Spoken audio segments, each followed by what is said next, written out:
मोदी सरकार की विदेश नीति पर पहले से ही सवाल उठ रहे थे और अब ब्रिक्स प्लस समूह की बैठक ने विपक्ष को एक और मौका दे दिया सरकार को घेरने का।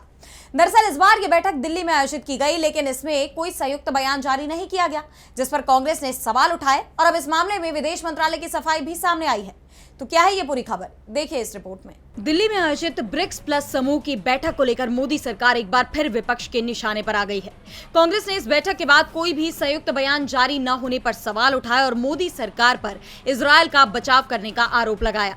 कांग्रेस ने तंजपूर्ण रूप से यहां तक कह दिया कि भारत के प्रधानमंत्री और इजरायल के प्रधानमंत्री स्पष्ट रूप से सोलमेट है और अब इजरायल विशाल और शोषणकारी मोदानी साम्राज्य का एक महत्वपूर्ण हिस्सा भी बन गया है, जिसके बाद सरकार बुरी तरह घिर गई और अब उसकी तरफ से अपने बचाव में सफाई भी पेश की गई। विदेश मंत्रालय ने बताया कि 24 अप्रैल को नई दिल्ली में आयोजित ब्रिक्स के उप विदेश मंत्री और मध्य पूर्व व उत्तरी अफ्रीका यानी मेना के विशेष दूतों की बैठक के बाद कोई संयुक्त बयान जारी नहीं किया जा सका। इसका मुख्य कारण पश्चिम एशिया में चल रहे मौजूदा संघर्ष पर सदस्य देशों के बीच आम सहमति का न बन पाना था, जबकि इससे पहले नई दिल्ली में आयोजित भारत अरब लीग विदेश मंत्रियों की बैठक के दौरान जो संयुक्त बयान जारी हुआ था उसका फलस्तीन सहित वहां मौजूद सभी पक्षों ने पूरा समर्थन किया था। दरअसल इससे पहले कांग्रेस सांसद जयराम रमेश ने इस बैठक को लेकर मोदी सरकार पर आरोप लगाया था कि ब्रिक्स प्लस के उप विदेश मंत्री और विशेष दूतों की बैठक बिना किसी संयुक्त वक्तव्य के समाप्त हो गई।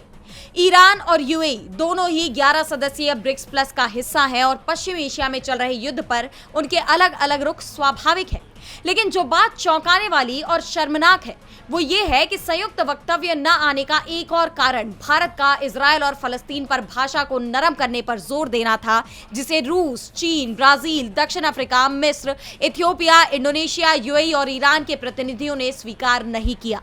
भारत दुनिया का एकमात्र प्रमुख देश है जो इजरायली शासन के साथ इतनी दृढ़ एकजुटता दिखा रहा है, जबकि इजरायल गजा में मानवता के खिलाफ अपराध जारी रखे हुए है, दक्षिणी लेबनान पर भारी बमबारी कर रहा है।